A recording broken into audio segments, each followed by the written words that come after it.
അധ്യായത്തിൽ വരുമ്പോൾ വചനം എന്നാണ് ദർശനം, കർത്താവ് നൽകുന്ന വിഷൻ, വചനം, ദൈവം കൊടുക്കുന്ന വേർഡ് അല്ലേ. ഇപ്പോൾ യെശയ്യാ പ്രവാചകന് രണ്ടും ലഭിക്കുന്നതായി കാണുന്നുണ്ട്. രണ്ടാം അധ്യായത്തിൽ അദ്ദേഹം ദർശിച്ച വചനം എന്ന് കാണുന്നുണ്ട്.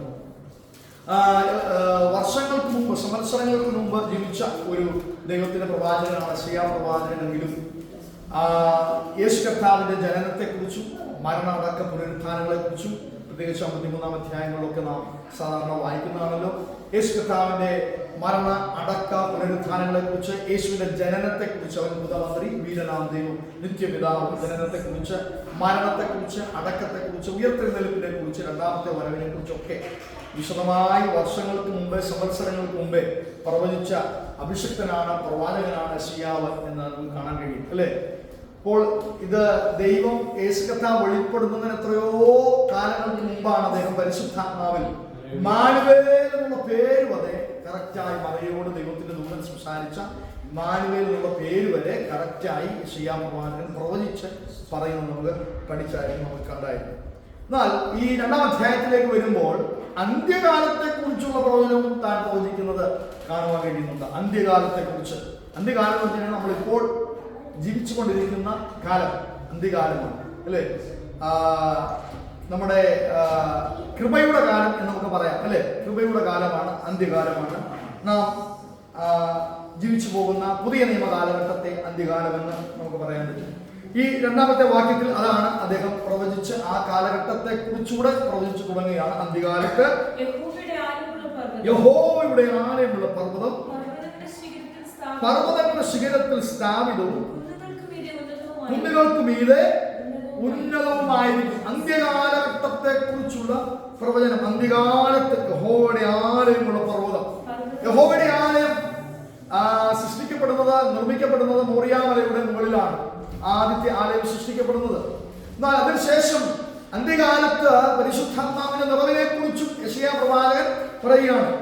ഈ പ്രവചന ഭാഗങ്ങൾ ആ കാലഘട്ടത്തിൽ ഉണ്ടായിരുന്ന ദേവാലയത്തെ കുറിച്ച് അല്ല എന്ന് വ്യക്തമായി ഈ വാക്യത്തിന്റെ ആരംഭത്തിൽ തന്നെ കാണാൻ പറ്റുന്നുണ്ട്. അന്ത്യകാലത്ത്, അന്ന് അന്ത്യകാലഘട്ടം അല്ലായിരുന്നത് യെശയ്യാ പ്രവാചകൻ ജീവിച്ചിരുന്ന കാലഘട്ടം. അപ്പോൾ അന്ത്യകാലത്തെ കുറിച്ചുള്ള യഹോവയുടെ ആലയമുള്ള പർവ്വതത്തെ കുറിച്ചാണ് അദ്ദേഹം പരാമർശിക്കുന്നത്. നിശ്ചയമായും യോവേൽ പ്രവാചകൻ മുഖാന്തരം അരുളി ചെയ്ത ദൈവത്തിന്റെ പരിശുദ്ധാത്മാവിന്റെ ആഗമനത്തെ കുറിച്ച്, വാഗ്ദത്ത നിവർത്തിയെ കുറിച്ച്, യേശു സംസാരിച്ച വാഗ്ദത്തത്തിൽ പരിശുദ്ധാത്മാവിനെ കുറിച്ചുള്ള അതേ ആലോചനകളാണ് യെശയ്യാ പ്രവാചകനും ആ വേദഭാഗങ്ങൾ സംസാരിക്കുന്നത് നമുക്ക് പറയാൻ കഴിയും. അതായത് നമ്മളിപ്പോൾ പാടിയതുപോലെ ആദിമ നൂറ്റാണ്ടിൽ അല്ലെ അഗ്നി അയച്ച പരിശുദ്ധാത്മാവിന്റെ അഭിഷേകം അയച്ച കർത്താവിനെ കുറിച്ച് നാം പാടി ആരാധിക്കുവാനിടയായിട്ടുണ്ട്. 120 ശിഷ്യന്മാർ മാളികയിൽ കർത്താവിനെ ആരാധിക്കുമ്പോൾ യോവേൽ പ്രവാചകൻ മുഖാന്തരം അരുളിച്ച ദൈവത്തിന്റെ ദൂത്, നിങ്ങൾ വീഞ്ഞു കുടിച്ച് മത്തരായിരിക്കുന്നത് യഹൂദന്മാർ ഉൾപ്പെടെയുള്ളവർ പരിഹസിച്ച് പറയുമ്പോൾ അവരുടെ നടുവിൽ നിന്ന് 12 പേരോടുകൂടെ ചേർന്ന് നിന്നുകൊണ്ട് പത്രോസ് സംസാരിച്ചു തുടങ്ങുന്നു. ഇത് വീഞ്ഞു പിടിച്ച് മത്തരായതല്ല, പകൽ 3-ാം മണി നേരമായിട്ടേ ഉള്ളൂ അല്ലേ. അപ്പോൾ ഇതെന്താണ്? യോവേൽ പ്രവാചകൻ മുഖാന്തരം അരുളിച്ച ദൈവത്തിന്റെ ആലോചനയാണ്. എന്താ? അന്ത്യകാലത്ത് പറഞ്ഞു ചേർന്ന് സകല ജനത്തിന്റെ മേലും എന്റെ ആത്മാവിനെ പകരും. നിങ്ങളുടെ പുത്രന്മാർ പുത്രിമാർ ഇരിക്കുകയാണ്. പുത്രിമാർ എന്ത് ചെയ്യണം? നല്ല സ്കൂളിൽ പഠിച്ചാൽ മാത്രം പോരാ. നിങ്ങളുടെ പുത്രന്മാർ പുത്രിമാർ പ്രവചിക്കും അല്ലേ.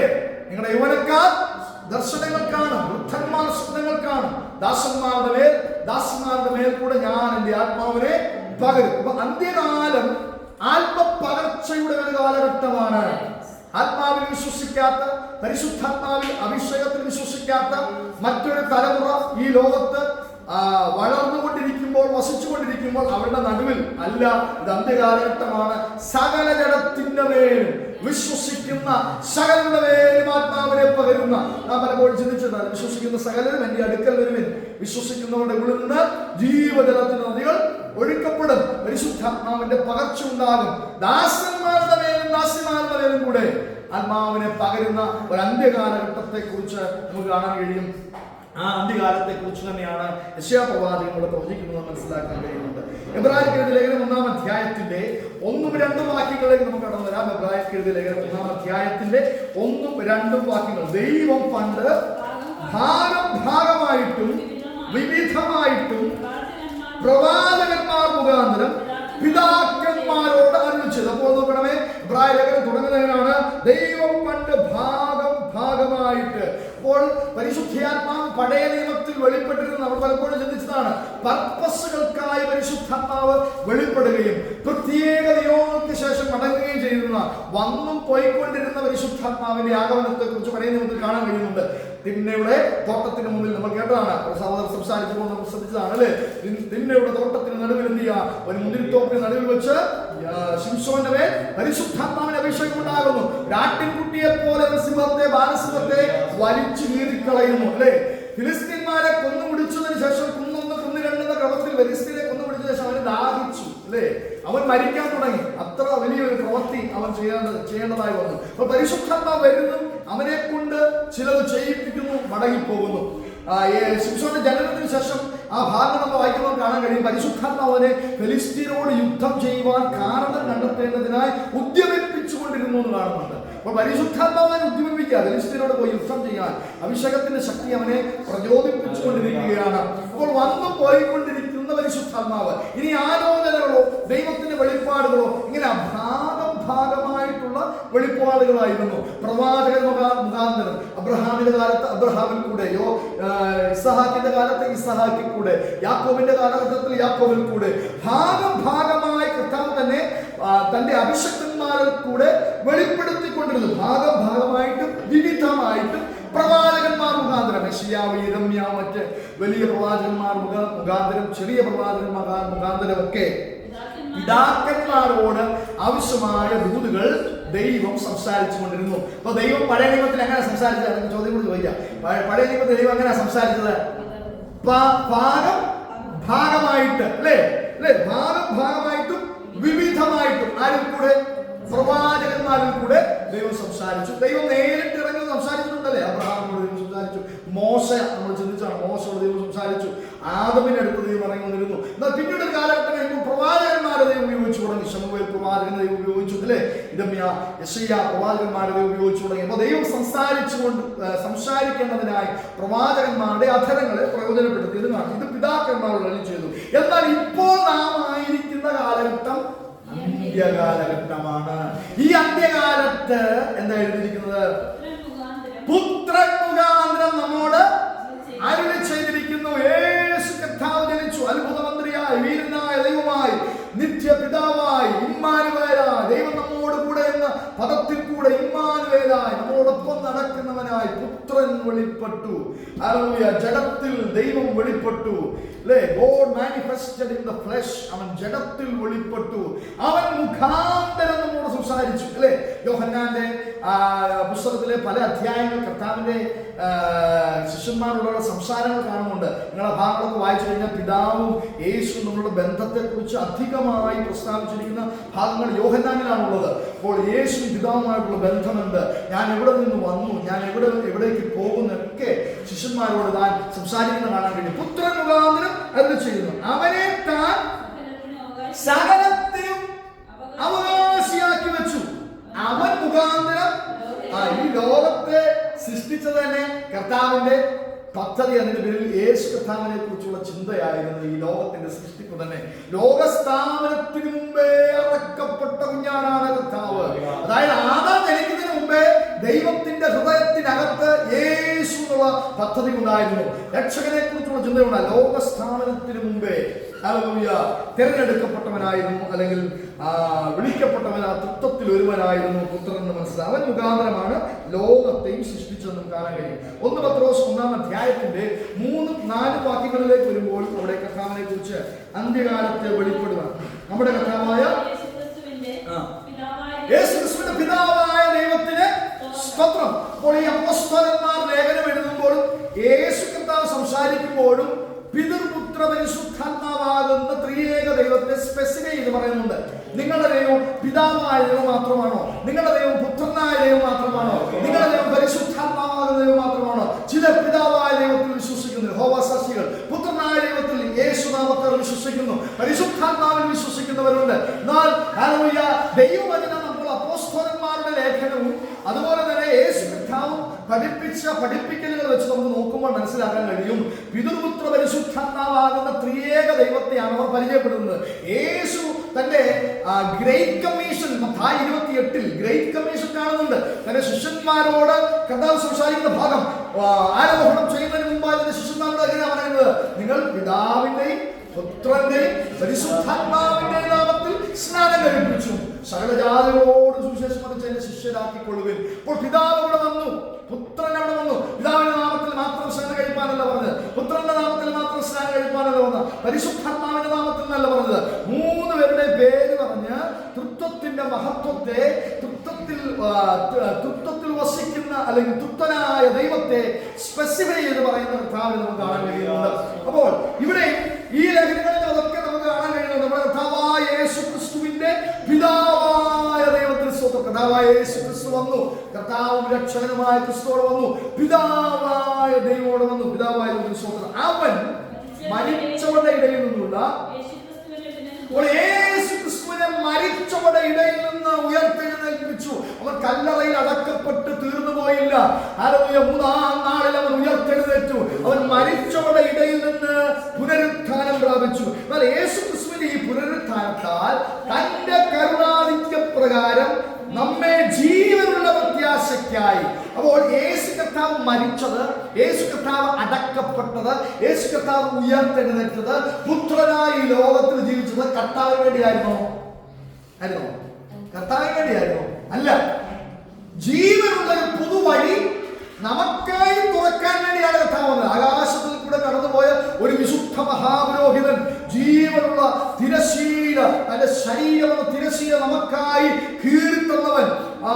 അപ്പോൾ അങ്ങനെ അവനൊരു പുതുവഴി നമുക്ക് വേണ്ടി തുറക്കുകയായിരുന്നു. സ്വർഗത്തിലേക്ക് നമുക്ക് വേണ്ടി ഒരു പുതിയ വഴി തുറക്കാനാണ് യേശു കർത്താവ് മരിച്ച് അടക്കപ്പെട്ട് ഉയർത്തെഴുന്നേറ്റത്. എത്ര പേർ വിശ്വസിക്കുന്നുണ്ട്?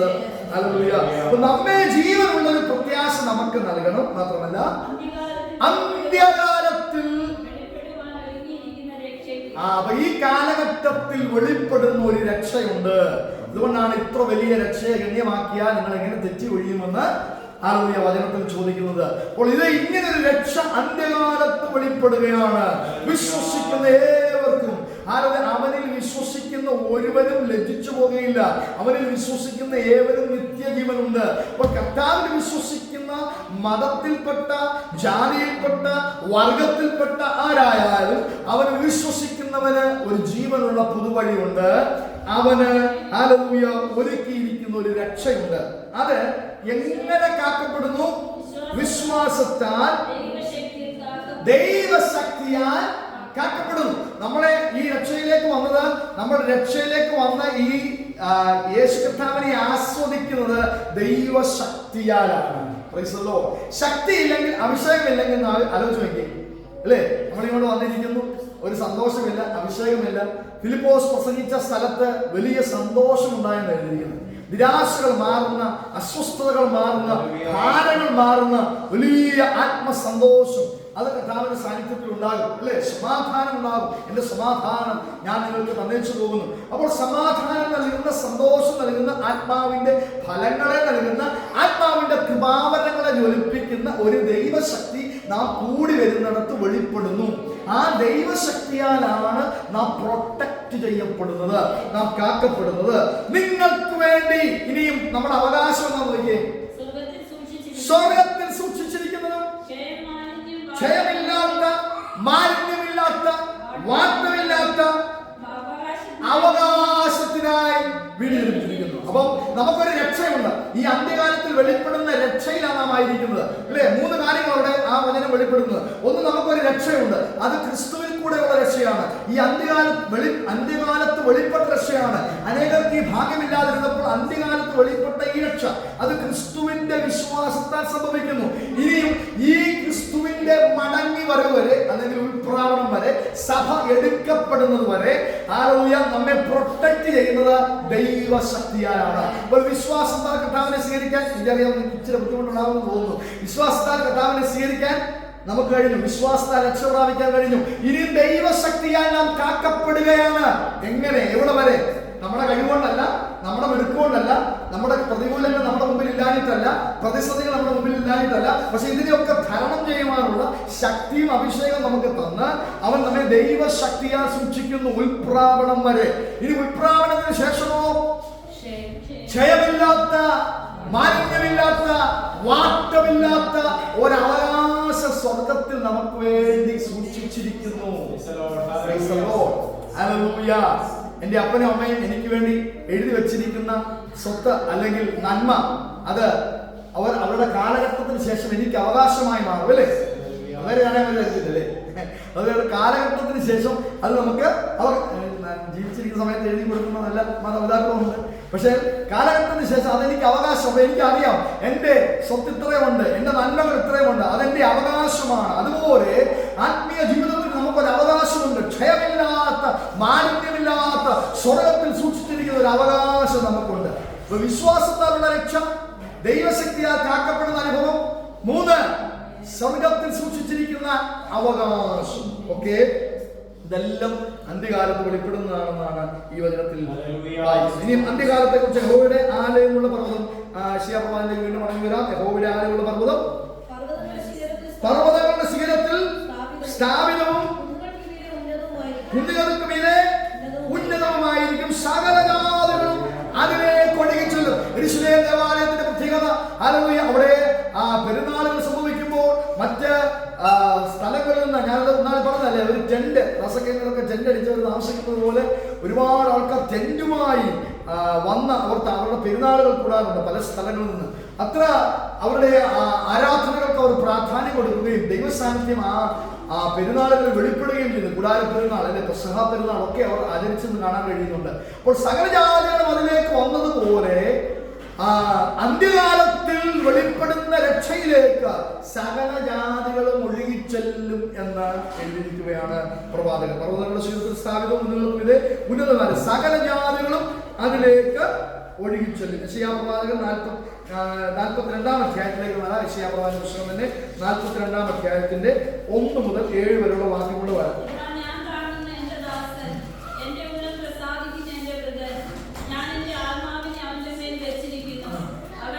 സകല ജാതികളെയും ആകർഷിക്കുന്നത് ആരാണ്? സകല ജാതികളെയും ആകർഷിക്കുന്ന ഒരു സഭയല്ല. സകല ജാതികളെയും ആകർഷിക്കുന്നത് ഒരു നേതൃത്വമോ ഒരു മനുഷ്യനോ അല്ല. സകല ജാതികളെയും തങ്ങളിലേക്ക് ആകർഷിക്കുന്നത് ക്രിസ്തുവാകുന്നു. യെശയ്യാപ്രവാചക 42-ന്റെ 1 മുതൽ ഇതാ ഞാൻ താങ്കൾ എന്റെ ദാസൻ, എന്റെ ഉള്ളം പ്രസാദിക്കുന്ന എന്റെ വ്രതൻ. ഇതെല്ലാം കർത്താവിനെ കുറിച്ചുള്ള പരിശുദ്ധാത്മാവിൽ അഭിഷക്തനായ യെശയ്യാപ്രവാചകൻ എഴുതി വെച്ചിരിക്കുന്നതാണ്. ഞാൻ എന്റെ ആത്മാവിനെ അവന്റെ മേൽ വച്ചിരിക്കുന്നു. അതുകൊണ്ടാണ് ലൂക്കോസ് സുവിശേഷം 4-ാം അധ്യായത്തിൽ കർത്താവ് എഴുന്നേറ്റ് നിന്നിട്ട് യെശയ്യാപ്രവാചക പുസ്തകം വായിക്കുന്നത്. ഇത് ഈ വചനത്താൽ അല്ലേ, ഈ വചനത്തിന് നിവർത്തി വന്നു. നിങ്ങൾ കേൾക്കിയാൽ ഈ വചനത്തിന് നിവർത്തി വന്നു അല്ലെ. ആ ഭാഗത്ത് അവിടെ നമ്മൾ ശ്രദ്ധിക്കാൻ പോവുകയാണ്. ഞാൻ എന്റെ ആത്മാവിനെ അവന്റെ മേൽ വച്ചിരിക്കുന്നു.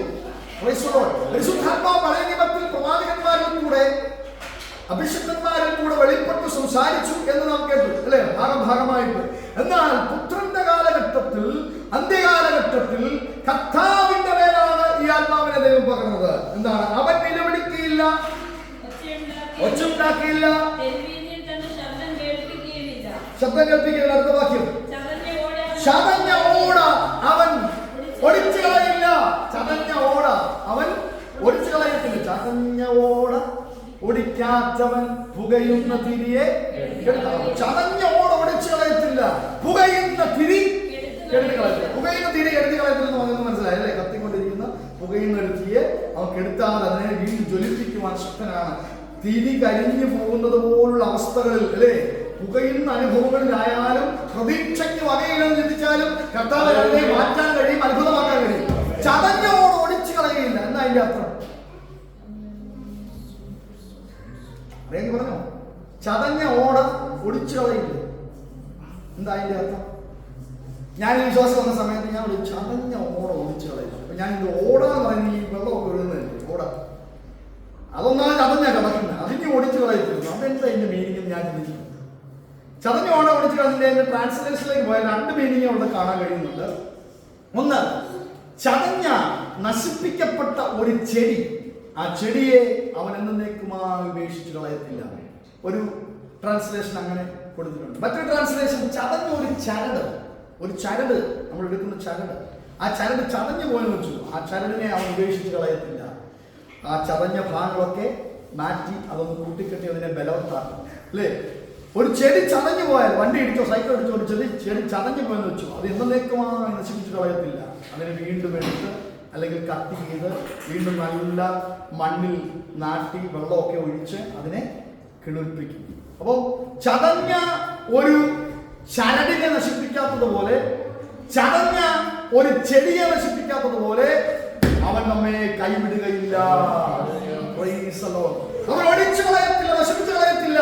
പിന്നെ പുകയുന്ന തിരി അവൻ കെടുത്തി കളയത്തില്ല. ആയിരിക്കുന്നെങ്കിലും ഈ വചനം ഒന്ന് റിസീവ് ചെയ്താൽ അകത്തോട്ട്, എന്റെ ജീവിതത്തിൽ പുകയുന്ന എന്തെങ്കിലും അനുഭവങ്ങൾ ഉണ്ടെങ്കിൽ അത് ജോലി മേഖലകളിലോ, എന്റെ സാമ്പത്തിക വിഷയങ്ങളിലോ, എന്റെ ശാരീരികമായ വിഷയങ്ങളിലോ, മാനസികമായ തലങ്ങളിലോ, ആത്മീകമായ തലങ്ങളിലോ പുകയുന്ന ചില വിഷയങ്ങൾ ഉണ്ടെങ്കിൽ അവൻ അതിനെ കെടുത്തി കളയത്തില്ല.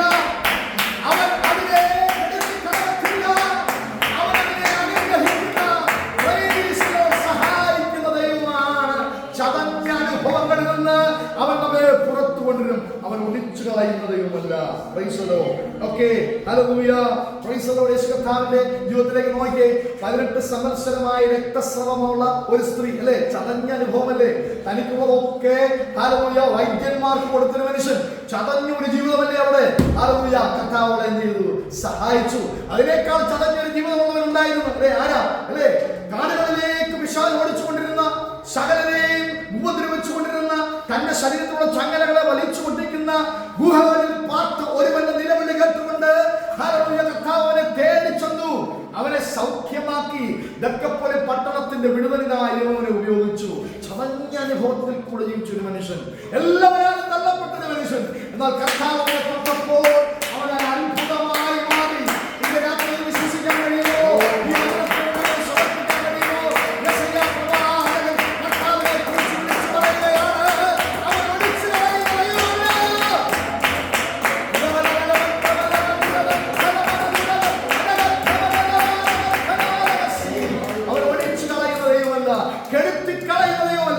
എത്ര താഴ്ചയുടെ അനുഭവങ്ങളിലേക്ക് നീ കടന്നുപോയാലും നിന്നെ ഉയർത്തിക്കൊണ്ടുവരുവാൻ, നിന്നെ പിക്ക് ചെയ്യുവാൻ കഴിയുന്ന ഒരു ദൈവം.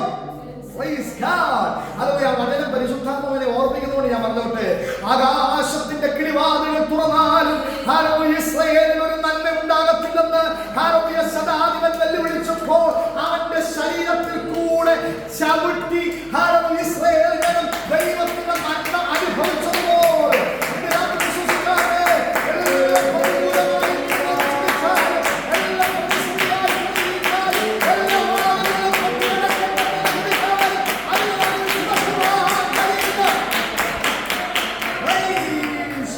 കർത്താവിനെ കുറിച്ചാണ് യെശയ്യാ പ്രവാചകൻ പറയുന്നത് അല്ലേ.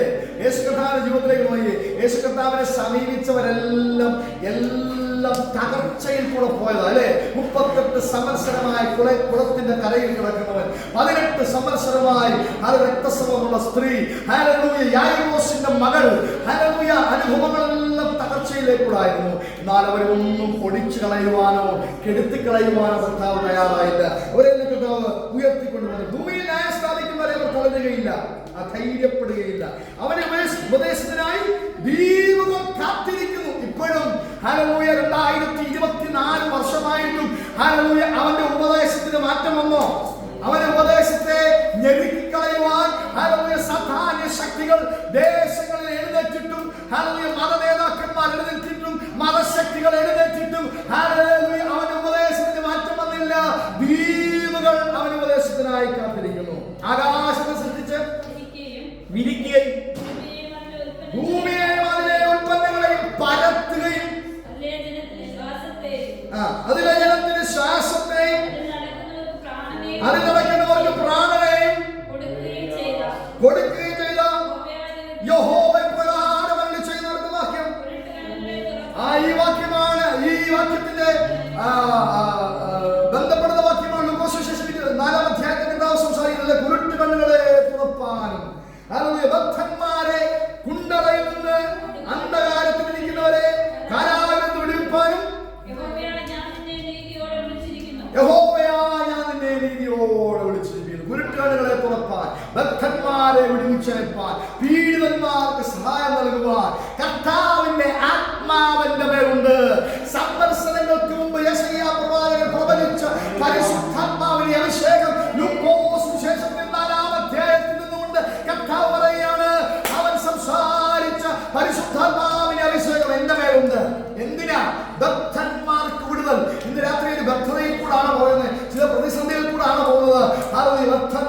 വിടുതൽ, പീഡിതന്മാരെ വിടുവിച്ചയപ്പാൻ, അനാവശ്യമായി പീഡ സഹിക്കുന്നവരെ വിടുവിച്ചയപ്പാൻ, കുരുട്ട് കണ്ണുകളെ തുറപ്പാൻ. Hallelujah, praise God. അടുത്ത വാക്യം കൂടെ വായിച്ചാട്ടെ. അനേക വംശങ്ങളും. ഓക്കെ, മൂന്നാം വാക്യം മതി. രണ്ടാം അധ്യായത്തിൽ യെശയ്യാവ് 2:3 വരാം. അനേക വംശങ്ങൾ ചെന്ന് വരുവിൻ, നമുക്ക് യഹോവയുടെ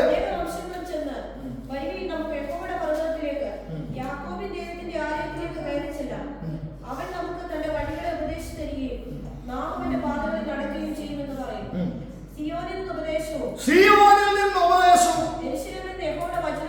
യെരൂശലേമിൽ നിന്ന് യഹോവയുടെ വചനവും പുറപ്പെടും. സിയോനിൽ നിന്ന് ഉപദേശം, യെരൂശലേമിൽ നിന്ന് യഹോവയുടെ വചനം. ഈ പ്രവചനത്തിന് നിവർത്തി സംഭവിക്കുന്നത് അപ്പോസ്തലപ്രവൃത്തികളിലാണ്. അപ്പോസ്തലപ്രവൃത്തികളിൽ ലൂക്കാസ് സുവിശേഷം 24 വരാം. അപ്പോസ്തലപ്രവൃത്തികളിൽ സംഭവിച്ച കാര്യത്തെക്കുറിച്ച് ലൂക്കാസ് സുവിശേഷം 24 യേശു കർത്താവ് എമ്മൗസിലെ ശിഷ്യന്മാരോട് സംസാരിക്കുന്ന ഭാഗമാണ്. അത് ഓടി വായിച്ച് 1-2 വാക്യം വായിച്ച് നമുക്ക് നിർത്താം. ക്രിസ്തു ലൂക്കാസ് സുവിശേഷം 24 അധ്യായത്തിന്റെ 46 വാക്യം. ക്രിസ്തു കഷ്ടം അനുഭവിക്കുകയും മൂന്നാം നാളിൽ മരിച്ചു ഉയർത്തെഴുന്നേൽക്കുകയും. അപ്പൊ ക്രിസ്തു കഷ്ടം അനുഭവിക്കണം. ഹല്ലേലൂയ, അത് ദൈവത്തിന്റെ പദ്ധതിയാണ്. ക്രിസ്തു മൂന്നാം നാളിൽ ഉയർത്തെഴുന്നേൽക്കണം, അത് ദൈവത്തിന്റെ പദ്ധതിയാണ്. അവന്റെ നാമത്തിൽ എന്തുണ്ടാകണം? മാനസാന്തരം ഉണ്ടാകണം. യേശു ഉയർത്തെഴുന്നേറ്റെങ്കിലേ, യേശു മരിച്ച് അടക്കപ്പെട്ടെങ്കിലേ, യേശു കർത്താവ് നമുക്ക് വേണ്ടി യാഗമായി തീർന്നെങ്കിലേ, അല്ലെ, മാനവജാതിയുടെ മുഴുവൻ പാപ പരിഹാരത്തിന് വേണ്ടി യേശു കർത്താവ് യാഗമായി അർപ്പിക്കപ്പെട്ടെങ്കിൽ മാത്രമേ ഒരു മാനസാന്തരവും പാപമോചനവും സംഭവിക്കത്തുള്ളൂ. അതിനാണ് കർത്താവ് വന്നത്, അല്ലേ? ഇത് നിനക്ക് സംഭവിക്കരുതേ എന്ന് പത്രോസ്, സാത്താൻ കയറിയ പത്രോസ്, അല്ലേ? അല്പം മുമ്പ് നീ ദൈവപുത്രനാണെന്ന് പ്രസ്താവിച്ച പത്രോസിൽ സാത്താൻ കയറിയപ്പോൾ ഇത് നിനക്ക് സംഭവിക്കരുത്. എന്ത് സംഭവിക്കരുതെന്ന സാർ ഇങ്ങനെ ഉറങ്ങി വീഴാൻ തുടങ്ങാൻ തോന്നുന്നുകൊണ്ട് ഞാൻ നിർത്താൻ പോവുക. ഇത് നിനക്ക് സംഭവിക്കരുത്. എന്താണ് സംഭവിക്കരുതെന്ന് പറഞ്ഞത്? ഉയർത്തെഴുന്നേൽപ്പ്, രോഗിയുടെ സഖ്യമാക്കിക്കോ, ഭൂതങ്ങളെ പുറത്താക്കിക്കോ, ഒരു കുഴപ്പമില്ല, മരിച്ചവരൊക്കെ വരുന്നുണ്ട്, പക്ഷെ നീ ഉയർത്തെഴുന്നേൽക്കാൻ പാടില്ല. ഇത് നിനക്ക് സംഭവിക്കരുതേ എന്ന് പറഞ്ഞു. കാരണം നീ ഉയർത്തെഴുന്നേറ്റാൽ, മരിച്ചടക്കപ്പെട്ട് നീ ഉയർത്തെഴുന്നേറ്റാൽ, പാപപരിഹാരമായി നീ ക്രൂശുമരണം ഏറ്റെടുത്താൽ, മാനസാന്തരവും പാപമോചനവും അടുത്ത തലമുറയ്ക്ക് ലഭിക്കും. അതുകൊണ്ട് അവൻ മരിക്കണമെന്നുള്ള ദൈവത്തിന്റെ പദ്ധതിയാണ്, ഉയർത്തെഴുന്നേൽക്കണമെന്നുള്ള ദൈവത്തിന്റെ പദ്ധതിയാണ്. അവന്റെ നാമത്തിൽ എന്ത് സംഭവിക്കേണ്ടതില്ല? കർത്താവ് ഉയർത്തെഴുന്നേറ്റത് കൊണ്ട്, കർത്താവ് മരിച്ചത് കൊണ്ടാണ് നമുക്ക് മാനസാന്തരപ്പെടാൻ കഴിയുന്നത്, അല്ലെ? പാപമോചനം ലഭിച്ചത് അതുകൊണ്ടാണ്. അപ്പോൾ മാനസാന്തരവും പാപമോചനം അവന്റെ നാമത്തിൽ സംഭവിക്കണം. മാത്രമല്ല, ഇത് എവിടെ തുടങ്ങണം? യെരൂശലേമിൽ തുടങ്ങണം. കണ്ടോ, യെശയ്യാ പ്രവാചകൻ പ്രവചിച്ച ആ വചനവുമായി ഇത് സാമ്യം വരുന്നുണ്ടോ? സിയോനിൽ നിന്ന് എന്ത് വരുമെന്ന ഉപദേശവും യെരൂശലേമിൽ നിന്ന് യഹോവയുടെ വചനവും പുറപ്പെടും. യെരൂശലേമിൽ നിന്നാണ് ഇത് തുടങ്ങുന്നത്, യെരൂശലേമിൽ നിന്നാണ് ഈ വചനം തുടങ്ങുന്നത്, അല്ലേ? നമ്മൾ ഇന്ത്യക്കാരാണ്, നമ്മൾ കേരളക്കാരാണ്, ഇപ്പൊ യുഎഇയിൽ താമസിച്ച് ജോലി ചെയ്യുന്നു. ഈ വചനം നമുക്ക് ലഭിച്ച എവിടുന്ന? ഇതെവിടെ തുടങ്ങിയത്? യെരൂശലേമിലാണ് തുടങ്ങിയത്, അല്ലേ? യെരൂശലേമിൽ പിതാവിന്റെ വാഗ്ദത്തത്തിന്റെ പരിശുദ്ധാത്മാവ് വെളിപ്പെട്ടത് യെരൂശലേമിലാണ്. അതുകൊണ്ട് യെരൂശലേം വിട്ട് നിങ്ങൾ വാങ്ങിപ്പോകരുത് കർത്താവ് പറയുന്നുണ്ട്. ഇത് യെരൂശലേമിൽ തുടങ്ങി, യെരൂശലേമിൽ നിന്ന് വചനം പുറപ്പെട്ടെന്ന് യെശയ്യാ എഴുതി വെച്ചിരിക്കുന്നത് പോലെ യെരൂശലേമിൽ തുടങ്ങി. ആ വാക്യം വായിച്ചു നിർത്താം. സകലജാതികളിലും ഇതിന് നിങ്ങൾ അടുത്ത ഭാഗം വായിച്ചു. എന്റെ പിതാവ് വാഗ്ദത്തം ചെയ്തതിനെ ഞാൻ നിങ്ങളുടെ മേൽ അയക്കും.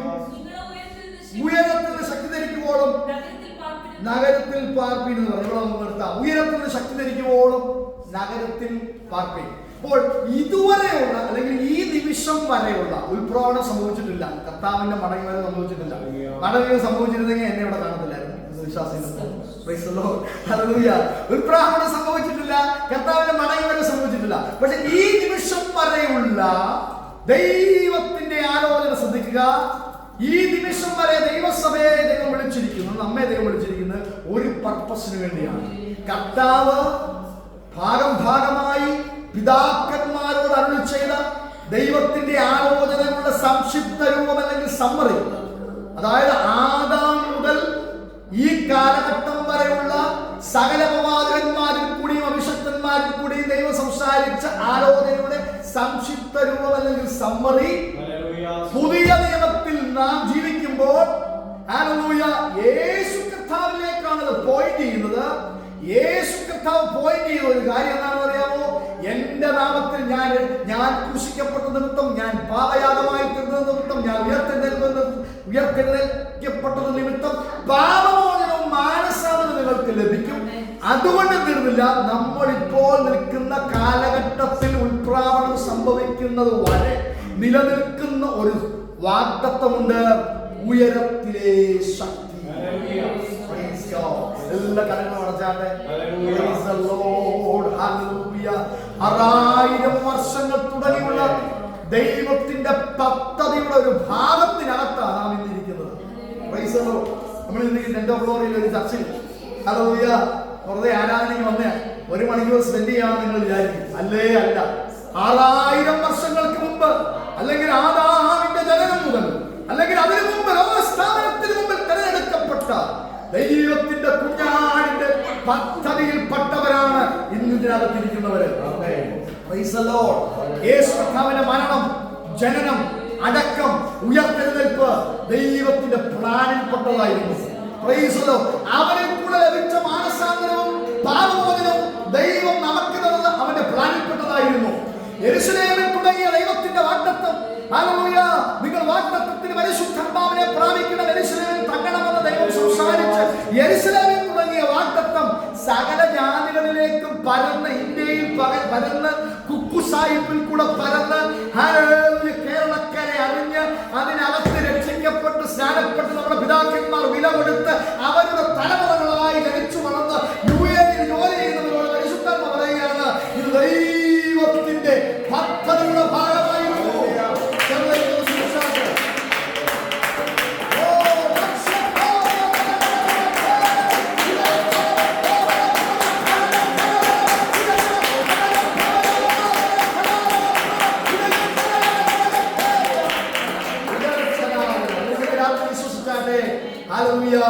ഇതുവരെയുള്ള നാം ജീവിക്കുന്ന ഈ നിമിഷം വരെയുള്ള ദൈവത്തിന്റെ പദ്ധതി ഉൽപ്രാവണം സംഭവിക്കുന്നവരെയുള്ള ദൈവത്തിന്റെ പദ്ധതി ഉയരത്തിലെ ശക്തി ധരിക്കുക എന്നുള്ളതാണ്. പരിശുദ്ധാത്മാവിനെ പ്രാപിക്കുക എന്നുള്ളതാണ്. അഭിഷേകത്തെ നേടുക എന്നുള്ളതാണ്. ഹല്ലേലൂയ, ദൈവശക്തി ഏറ്റെടുക്കുക എന്നുള്ളതാണ്. കൃപാവരങ്ങളിൽ നിറയപ്പെടുക എന്നുള്ളതാണ്. എന്നാൽ ഒരിക്കൽ അവൻ വരും, ഹല്ലേലൂയ, ഉൽപ്രാവണം സംഭവിക്കും. ഹല്ലേലൂയ, ഉൽപ്രാവണം കൊണ്ട് തീർന്നു പോകുന്നില്ല. സ്വർഗ്ഗത്തിൽ സൂക്ഷിച്ചിരിക്കുന്നതും ക്ഷയം, മാലിന്യം, പാട്ടമില്ലാത്തതുമായ ഒരവകാശത്തിനായി ദൈവസഭയെ ദൈവം കണ്ടിരിക്കുന്നുണ്ട്. ഇവിടെ ജോലി നേടി, ഇവിടെ ബാങ്ക് ബാലൻസ് നേടി, ഇവിടെ തലമുറകൾക്ക് സമ്പാദിച്ച് തീർന്നു പോകാനുള്ളത് അല്ലാതെ നമ്മുടെ ജീവിതം ക്ഷയമില്ലാത്ത, മാലിന്യമില്ലാത്ത, പാട്ടമില്ലാത്ത സ്വർഗ്ഗത്തിൽ സൂക്ഷിച്ചിരിക്കുന്ന ഒരവകാശം ദൈവം നമുക്ക് ഒരുക്കിയിരിക്കുന്നു. ദൈവങ്ങളിലേക്ക് സമർപ്പിക്കാമോ? ഹല്ലേലൂയ. കേട്ട വചനത്തെ ഓർത്ത് സമർപ്പിച്ചുകൊണ്ട്, ഹല്ലേലൂയ, ദൈവത്തിന്റെ ആത്യന്തികമായ പദ്ധതിയെ കുറിച്ചാണ് അല്പസമയമുണ്ടെങ്കിൽ നാം ചിന്തിച്ചത്. ഹല്ലേലൂയ, ആ ആത്യന്തികമായ പദ്ധതിക്ക് അകത്ത് നമ്മൾ വന്ന് നിൽക്കുകയാണ്. ഇവിടെ നമുക്ക് പ്രാപിക്കാനുള്ള പരിശുദ്ധാത്മാവിന്റെ അഭിഷേകമാണ്, ഉയരത്തിലെ ശക്തിയാണ്. അത് എന്നുവരെ പ്രാപിക്കണം, എന്നുവരെ ഏറ്റെടുത്തുകൊണ്ടിരിക്കണം, എന്നുവരെ ആ ദൈവശക്തിയിൽ കാക്കപ്പെടണം. കർത്താവിന്റെ മടങ്ങി വരവ് വരെ, ആ രഹസ്യ വരവ് വരെ, അതിനാൽ സംരക്ഷിക്കപ്പെടുവാൻ അവസാനമായി അവനോടൊപ്പം വാനമേഘങ്ങളിൽ എടുക്കപ്പെടുകയും സ്വർഗത്തിൽ നമുക്ക് ദൈവം ഒരുക്കി വെച്ചിരിക്കുന്ന അവകാശത്തെ പ്രാപിക്കാനും ദൈവങ്ങളിലേക്ക് നമുക്ക് സമർപ്പിച്ച് വചനത്തിന് മുമ്പിൽ ഏൽപ്പിക്കാം. എല്ലാവരും പ്രാർത്ഥനയായിരിക്കുമ്പോൾ ആകാശ പ്രാർത്ഥിക്കുന്നു.